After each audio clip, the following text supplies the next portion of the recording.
인물그룹 서양과 동양의 결정적 차이를 밝힌 리처드 파이프스. 서양과 동양의 근대 문명 발달 시기에는 차이가 있어요.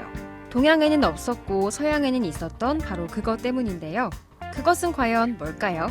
리처드 파이프스의 삶을 따라가며 그 답을 찾아볼게요.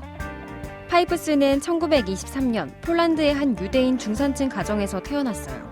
그는 목가적이고 행복한 어린 나날을 보냈지만 이런 생활은 오래가지 못했어요. 리처드가 16세가 되던 해 나치 독일이 폴란드를 공격했기 때문이죠. 리처드의 아버지 마렉 파이프스는 곧바로 이민을 위한 준비에 돌입했어요. 파이프스 가족은 위조된 영사 서류를 이용해 베르사유를 탈출했어요. 이탈리아, 스페인, 포르투갈을 거쳐 마침내 미국에 무사히 도착했어요. 파이프스는 미국의 언어와 문화에 빠르게 적응했는데요.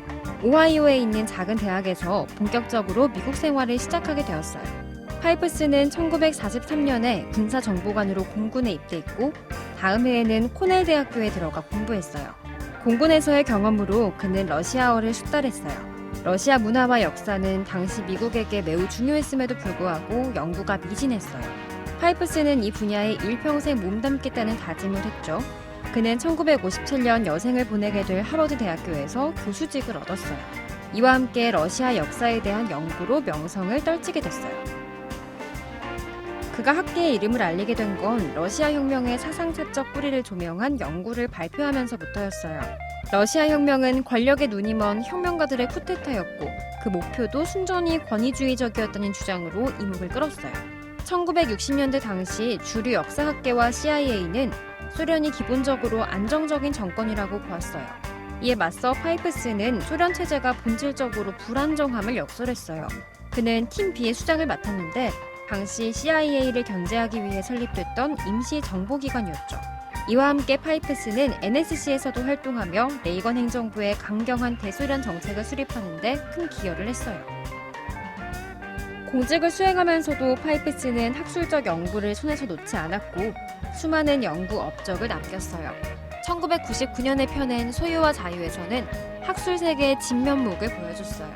그때까지 재산권에 대한 연구는 많았지만 파이프스처럼 방대한 역사적 사실을 통해 재산과 자유의 관계를 밝힌 연구자는 없었어요. 파이프스는 정치 권력과 재산권의 관계에 주목했고 소유 없이 자유는 존재할 수 없다는 것을 논증했어요. 그래서 사유재산권이 확대되던 영국은 자유롭고 진보된 사회를 이뤘지만 사유재산 제도가 없었던 러시아는 정치 권력이 비대해져 억압적이고 낙후된 사회를 이뤘죠.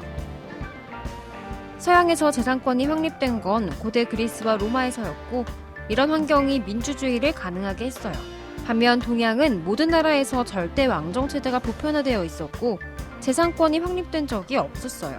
이런 사실을 보고 파이프스는 서양에 비해 동양의 근대 문명 발달이 뒤처질 수밖에 없었던 이유를 재산권 전통의 유무에서 찾았어요.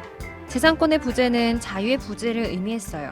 재산권을 소유하는 건 단순히 이기심의 발로인 것이 아니라 개인의 자유와 사회의 번영을 기약하는 조건이니까요. 시장경제의 중심 자유기업원.